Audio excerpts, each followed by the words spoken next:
ಇದು ಅಖಾಡ big fight ವಿಶೇಷ. ನಾನು ರಮಾಕಾಂತ್. ಒಂದು ಕಡೆ ಸಿ ಎಂ ಕುರ್ಚಿ ಯಾರಿಗೆ ನೆಕ್ಸ್ಟು ಅಂತ ಒಂದು ಪ್ರಶ್ನೆ ಇದೆ. ಸಿ ಎಂ ಕುರ್ಚಿ ಖಾಲಿನೇ ಇಲ್ವಲ್ರಿ, ನೆಕ್ಸ್ಟ್ ಯಾರೇ ಬರೋಕ್ಕಾಗತ್ತೆ ಅಂತ ಒಂದು ಪ್ರಶ್ನೆ ಇದೆ. ಪಕ್ಷಕ್ಕೆ ನಾನು ಅನೇಕ ಸಂದರ್ಭಗಳಲ್ಲಿ ಪಕ್ಷ ಕಷ್ಟದಲ್ಲಿದ್ದಾಗ ದೊಡ್ಡದಂಥವನು, ನನ್ನ ಕೂಲಿಯ ಸಮಯ ಇದು, ನನಗೆ ಕೂಲಿ ಕೊಡಬೇಕು ಅಂಥೇಳಿ ಫೇಸ್ ನಂದಿತ್ತು. ನಾನು ಸಿದ್ದರಾಮಯ್ಯನಾಗಿ ನನ್ನ ಫೇಸ್ ಇತ್ತು, ಹಾಗಾಗಿ ಅಧಿಕಾರಕ್ಕೆ ನಾವು ಬಂದಿದ್ದೀವಿ. ನಾನು ಪ್ರಾಕೃತಿಕವಾಗಿ ಸ್ವಾಭಾವಿಕವಾಗಿ ನಾನು ಶಾಸಕಾಂಗ ಪಕ್ಷದ ನಾಯಕ ಆಗಬೇಕಾಗಿತ್ತು, ನಾನು ಮುಖ್ಯಮಂತ್ರಿ ಹುದ್ದೆ ಹಿಡ್ಕೊಂಡಿದ್ದೀನಿ. ಇದು ಸಿದ್ದರಾಮಯ್ಯನವರ ವಾದ ಇರಬಹುದು. ಅದೇನೇ ಇರಲಿ, ದೆಹಲಿಯಲ್ಲಿ ಹಾಗಾದರೆ ಅದೇ ರೀತಿ ಸ್ವಾಭಾವಿಕ ನಾಯಕತ್ವ ಇದ್ಬಿಡೋದೇ ಆಗಿದ್ದಿದ್ರೆ ದೆಹಲಿಯಲ್ಲಿ ಆ ಥರದ ಮಾತುಕತೆ ಅವಶ್ಯಕತೆಯೇ ಇರಲಿಲ್ಲ. ನಾನು ಬಡಪಟ್ಟಿಗೆ ಅದನ್ನು ಬಿಡುವಂಥ ವ್ಯಕ್ತಿ ಆಗಿರಲಿಲ್ಲ ಅಂಥೇಳಿ ಡಿ ಕೆ ಶಿವಕುಮಾರ್ ಕೂಡ ಇರಬಹುದು. ಏನೋ ಒಪ್ಪಂದ ನಡೆದಿರಬೇಕ್ರಿ. ಅದು 2.5 ವರ್ಷ ಇವರು, 2.5 ವರ್ಷ ಅವರು ಅಂತಾನೋ, ಬೇರೆ ಒಂದಷ್ಟು ಈ ಪಕ್ಷ ಅಧಿಕಾರಕ್ಕೆ ಬರುವಲ್ಲಿ ಇಬ್ಬರು ಪಾತ್ರನೂ ಇದ್ದಾಗ ಇಬ್ಬರಿಗೊಂದು ಸಮಪಾಲು ಕೊಡ್ತೀವಿ ಅಂತಾನೋ, ಇಲ್ಲ ಇವರೊಂದು 3 ವರ್ಷ ಮಾಡಲಿ ಅವರೊಂದು 2 ವರ್ಷ ಮಾಡಲಿ, ಏನೋ ಒಂದಂತೂ ಇರಲೇಬೇಕು. ಏನು ಇಲ್ಲದೆ ಇದ್ರಂತೂ ಏಕಾಏಕಿ ಡಿ ಕೆ ಶಿವಕುಮಾರ್ ಅವರ ಬಣದ ಕಡೆಯವರು ಅವ್ರು ಹೇಳಬಹುದು, ಎಲ್ಲ 139 ಶಾಸಕರು ನನ್ನ ಕಡೆಯವರೇ, ನಾನು ಪಕ್ಷದ ಅಧ್ಯಕ್ಷ ಇದ್ದೀನಿ, ಏನು ಮಾತಾಡ್ತಾ ಇದ್ರು ಕೂಡ.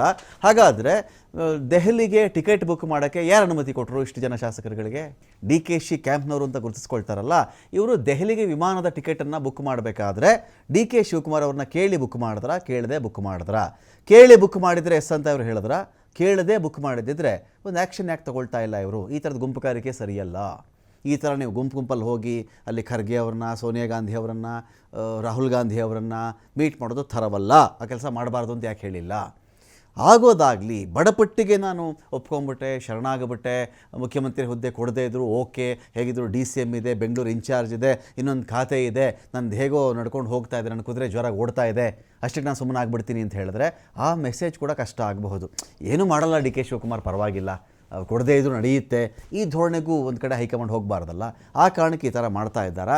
ನವೆಂಬರ್ ಕ್ರಾಂತಿ ಅಂಥೇಳಿ ಜನ ಆಡೋದು ಹಾಗೆ, ಮಗ ಮಾಡೋದು ಹಾಗೆ ಅಂತ ನಮ್ಮ ಕಡೆ ಒಂದು ಗಾದೆ ಇದೆ. ಹಾಗೆ BJP ಬೆಳಗ್ಗೆ ಇದ್ದರೆ ನವಂಬರ್ ಅದು ಆಗಸ್ಟಿಂದ ಹೇಳ್ಕೊಂಡು ಬಂದರು ಬಿಡಿ, ಅದು ರಾಜಣ್ಣನೂ ಹೇಳಿದರು. ಅದ್ರ ಜೊತೆ ಇವರು ನವೆಂಬರ್, ಡಿಸೆಂಬರ್, ಅಕ್ಟೋಬರ್ ಕ್ಯಾಲೆಂಡರ್ ನೋಡೋದು, ಯಾವ ತಿಂಗಳು ಬರುತ್ತೋ ಅದ್ರ ಕ್ರಾಂತಿ ಅಂತ ಹೇಳೋದು ಇವರು, ಯಾರು BJP ಅವರು.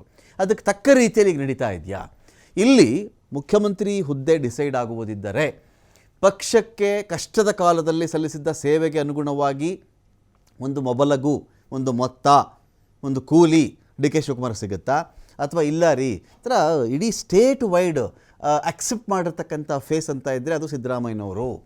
ಆ ಕಾರಣಕ್ಕೆ ಅವ್ರು ಮುಂದುವರಿಲಿ. ಅಕಸ್ಮಾತ್ ಸಿದ್ದರಾಮಯ್ಯನ ಇಳಿಸಿಬಿಟ್ರೆ ಕಾಂಗ್ರೆಸ್ನ ಸಾಂಪ್ರದಾಯಿಕ ಮತಗಳಾಗಿರ್ತಕ್ಕಂಥ ಅಲ್ಪಸಂಖ್ಯಾತರು, ಹಿಂದುಳಿದವರು, ದಲಿತರು, ಈ ಮತಗಳು ಹೋಗ್ಬಿಡುತ್ತೆ. ಬರೀ ನಾವು ಒಕ್ಕಲಿಗ ಫೇಸನಿಗೆ ನೋಡೋಕ್ಕೆ ಹೋದರೆ ಇಷ್ಟು ಫೇಸ್ ನಾವು ಕಳ್ಕೊಳ್ಬೇಕಾಗತ್ತೆ. ಈ ಕ್ಯಾಲ್ಕುಲೇಷನ್ಸ್ನಲ್ಲಿ ಹೈಕಮಾಂಡ್ ಇದೆಯಾ? ಅಥವಾ ಬಿಹಾರದ ಸೋಲಾದ ಮೇಲೆ ಹೈಕಮಾಂಡ್ ಏನು ಮಾಡಬೇಕು ಅಂತಲೇ ಗೊತ್ತಿಲ್ಲದೆ, ಸರಿಯಾಗಿ ಅಪಾಯಿಂಟ್ಮೆಂಟನ್ನು ಕೂಡ ಕೊಡದೆ, ತಾನಾಯಿತು ತನ್ನ ಪಾಡಾಯಿತು ಅಂತ ಇದ್ದುಬಿಟ್ಟಿದೆಯಾ? ಎಲ್ಲ ವಿಚಾರಕ್ಕೆ ಸಂಬಂಧಪಟ್ಟಂತೆ ನಾನು ಡಿಬೇಟ್ ಸ್ಟಾರ್ಟ್ ಮಾಡ್ತಾ ಇದ್ದೀನಿ. ಪಾಲ್ಗೊಳ್ಳೋದಕ್ಕೆ ಲೋಹಿತ್ ಇದ್ದಾರೆ, BJP ವಕ್ತಾರರು. ಸ್ವಾಗತ ಲೋಹಿತ್ ನಿಮಗೆ ಒಂದು ಡಿಬೇಟ್ಗೆ. ಡಾಕ್ಟರ್ ದಿನೇಶ್ ಶೇರೋಹಳ್ಳಿ ಅವರಿದ್ದಾರೆ, ಆಮ್ ಆದ್ಮಿ ಪಕ್ಷದ ವಕ್ತಾರರು. ಸ್ವಾಗತ ನಿಮಗೆ ದಿನೇಶ್ ಶೇರೋಹಳ್ಳಿ ಅವರೇ. ಇನ್ನು ನಂದಕಿಶೋರ್ ಅವರು ಇದ್ದಾರೆ, ರಾಜಕೀಯ ವಿಶ್ಲೇಷಕರು. ಸ್ವಾಗತ ನಂದಕಿಶೋರ್ ಅವರೇ ನಿಮಗೆ ಒಂದು ಡಿಬೇಟ್ಗೆ. ನಮಸ್ಕಾರ. ಕಾಂಗ್ರೆಸ್ ವಕ್ತಾರನು ಕರೆದ್ವಿ ನಾವು, ಅವ್ರಿಗೆ ಗೊಂದಲ. ಕಾಂಗ್ರೆಸ್ ವಕ್ತಾರರಿಗೆ ನಾವು ಸಿದ್ದರಾಮಯ್ಯನವ್ರ ಕಡೆ ಮಾತಾಡಬೇಕಾ, DK ಕಡೆ ಮಾತಾಡಬೇಕಾ, ಯಾರ ಕಡೆ ಮಾತಾಡ್ಬಿಟ್ಟು ಹೆಚ್ಚು ಕಡಿಮೆ ಆಗ್ಬಿಡುತ್ತಾ ಅಂತ ಹೇಳಿ KPCC ವತಿಯಿಂದ ಅವ್ರು ಯಾರನ್ನೂ ಕಳಿಸಲ್ವಂತೆ. ಈ ಡಿಬೇಟ್ಗೆ KPCC ಅವ್ರು ಯಾರನ್ನೂ ಕಳಿಸಲ್ವಂತೆ. ಅವ್ರಿಗೆ ಒಂಥರ ಆತಂಕ, ನಾವು ಮಾತಾಡೋಲ್ಲ ಅದ್ರ ಬಗ್ಗೆ. ಇತ್ತೀಚೆಗೆ ಇದೊಂದು ಶುರುವಾಗಿದೆ. ಏನಂತ ಹೇಳಿದ್ರೆ, ನನಗೆ ಅನುಕೂಲ ಇದೆ ಡಿಬೇಟಿಗೆ ಬರ್ತೀನಿ ಅಂತ, ನನ್ನ ಪರವಾಗಿ ಏನಾದರೂ ಅಂಶ ಇದೆ ಡಿಬೇಟಿಗೆ, ಇದೊಂದು ಶುರುವಾಗಿದೆ ರೀ. ಇದು ಮೊದಲು ಇರಲಿಲ್ಲ ಈ ಥರ. ನಾವು 1-2 ದಶಕದಿಂದ ಡಿಬೇಟ್ ಮಾಡ್ತಾ ಇದ್ದೀವಿ.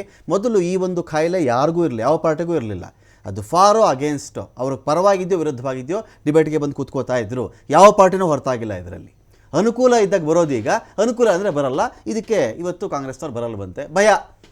ಅಕಸ್ಮಾತ್ ಶಿವಕುಮಾರ್ ವಿರುದ್ಧ ಮಾತಾಡ್ಬಿಟ್ರೆ, ನಾಳೆ ದಿನ ಪಾಟೀಲ್ ಅವ್ರು ಸಿಕ್ಬಿಟ್ರೆ ಎದುರುಗಡೆ ಏನಂದು ಬಿಡ್ತಾರೋ, ಅಕಸ್ಮಾತ್ ಸಿದ್ದರಾಮಯ್ಯವ್ರ ಕ್ಯಾಂಪವ್ರು ಸಿಕ್ಬಿಟ್ರೆ ನನ್ನ ಮಾತು ಆ ಕಡೆ ಈ ಕಡೆ ಆಗ್ಬಿಟ್ಟು ಅವ್ರೇನು ಅಂದ್ಕೊಂಡ್ಬಿಡ್ತಾರೋ ಅಂತ ಹೇಳಿ. ಹಾಗಲ್ಲ, ಹಾಗಿರಬಾರ್ದು.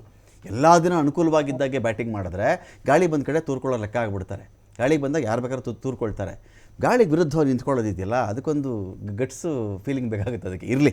ಲೋಹಿತ್, ಈಗ ಇದೇನೋ ನವಂಬರ್ ಕ್ರಾಂತಿ ಅಂತ ನೀವು ಹೇಳ್ತಾ ಇದ್ರಿ, ಮುಂದೊಂದು ಭವಿಷ್ಯ ಹೇಳ್ಬಿಡಿ. ನೀವು ಪಂಚಾಂಗ ಎಲ್ಲ ನೋಡ್ತಿರಲ್ಲ ನಿಮ್ಮ ಪಾರ್ಟಿಯವರು, ನವಂಬರ್ ಅಂತ ಹೇಳಿದ್ಮೇಲೆ ಮುಂದೆ ನೀವು ಹೇಳ್ಬೇಕೀಗ. ಕ್ರಾಂತಿ ಸರಿ, ಕ್ರಾಂತಿಲಿ ಯಾರಿಗೆ ಭ್ರಾಂತಿ ಆಗುತ್ತೆ, ಯಾರಿಗೆ ಕ್ರಾಂತಿ, ಯಾರಿಗೆ ಲಾಭ, ಯಾರಿಗೆ ಬೆಳೆ ಹೇಳ್ಬೇಕಲ್ಲ ನೀವು. ಅಶೋಕ್ ಅವರು, ವಿಜಯೇಂದ್ರ ಅವರೆಲ್ಲ ಭವಿಷ್ಯ ನುಡಿತಿರಲ್ಲ ನೀವು. ಕಾಂಗ್ರೆಸ್ನ ಈಗಿನ ಪರಿಸ್ಥಿತಿ ಏನು, ಕಳೆದ 2023ರಲ್ಲಿ ಚುನಾವಣೆ ಆದಂಥ ಸಂದರ್ಭದಲ್ಲಿ ಜನಾದೇಶ ಕಾಂಗ್ರೆಸ್ ಸರ್ಕಾರಕ್ಕೆ, ಕಾಂಗ್ರೆಸ್ ಪಕ್ಷಕ್ಕೆ ಕೊಟ್ಟಿತ್ತು. ಅದನ್ನು ಅವರು ಹನಿಮೂನ್ ಪೀರಿಯಡ್ ಅಂತೇಳಿ ಯಾವುದೇ ರೀತಿಯ ಗ್ಯಾರಂಟಿ ಭಾಗ್ಯಗಳನ್ನು ಒಂದು ಜೋಡಿಸೋ ಅಂಥದ್ರಲ್ಲೇ ಅವರು ಪ್ರಚಾರ ಇದರಲ್ಲೇ ತೊಡಸ್ಕೊಂಡಿದ್ರು. ನಾವು ಸ್ವಲ್ಪ ಸುಧಾರಣೆ ಆಗ್ತಾರೆ ಅಂತೇಳಿ ಕಾಯ್ತಾ ಇದ್ವಿ.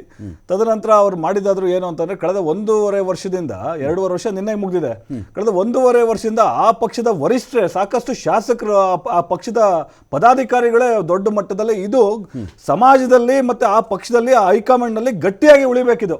2.5 ವರ್ಷ ಅನ್ನೋದೇನಿದೆ, ಆ ಸಂದರ್ಭದಲ್ಲಿ ಏನು ನೀವು ಅಧಿಕಾರ ಹಂಚಿಕೆ ಅಥವಾ ಯಾರು ಮುಖ್ಯಮಂತ್ರಿ ಆಯ್ಕೆ ಆಗಬೇಕು ಅನ್ನೋ ಸಂದರ್ಭದಲ್ಲಿ ಇವತ್ತು ಅವರೇನು ಏಕಾಏಕಿ ಮಾಡಿದಂಥದ್ದಲ್ಲ. ಡಿ ಕೆ ಶಿವಕುಮಾರ್ ಅವರು ಒಂದು 10 ದಿನ ಡೆಲ್ಲಿನಲ್ಲಿ ಕಳೆದ್ರು, ಆಮೇಲೆ ಸಿದ್ದರಾಮಯ್ಯ ಅವರು ಒಂದು 5-6 ದಿನ ಕಳೆದ್ರು. ಅಲ್ಲಿ ಅಳ್ದಿ ತೂಗಿ ಯಾರು ಹೆಚ್ಚಿಗೆ ಜಾಸ್ತಿ ಕೊಡ್ತಾರೆ ಏನು ಅಂತ ಅಲ್ಲಿ ಆಮಿಷಕ್ಕೆ ಬಲಿಯಾಗಿ ಮತ್ತೆ ಒಂದಿಷ್ಟು ವಾತಾವರಣನೋ ಹಿರಿತನಕ್ಕೆ ಗೌರವಿಸಿ ಸಿದ್ದರಾಮಯ್ಯ ಅವರಿಗೆ ಆಯ್ಕೆ ಮಾಡಿದ್ರು. ಸೊ ಅವರು ಹೈಕಮಾಂಡ್ ಆಮಿಷಕ್ಕೆ ಬಲಿಯಾಗ್ಬಿಟ್ರು ಅಂತ ನೀವು ಡೆಫಿನೆಟ್ಲಿ ಯಾವ ಈಗಲೂ ಅದೇ ಆಗ್ತಾ ಇರೋದು, ಈಗಲೂ ಬಾರ್ಗೇನ್ ರಾಜಕಾರಣನೇ ಆಗ್ತಾ ಇರೋದು. ಯಾರು ಏನ್ ಆಮಿಷ ಅಂತ ಹೈಕಮಾಂಡ್ ಏನು ಅಂತ ಸರ್ ಇವ್ರು ಕಪ್ಪ ಕೊಡ್ಬೇಕು ಸರ್ ಅಲ್ಲ ಇದು AICC ಕಾಂಗ್ರೆಸ್ ಕೇಂದ್ರಕ್ಕೆ. ಅದು ಇವತ್ತಿನ ಅಲ್ಲಿ ವಾತಾವರಣ ಕಾಂಗ್ರೆಸ್ ಸರ್ಕಾರ ನಡೆಸಬೇಕಲ್ಲ ಅವ್ರ ಪಾರ್ಟಿ.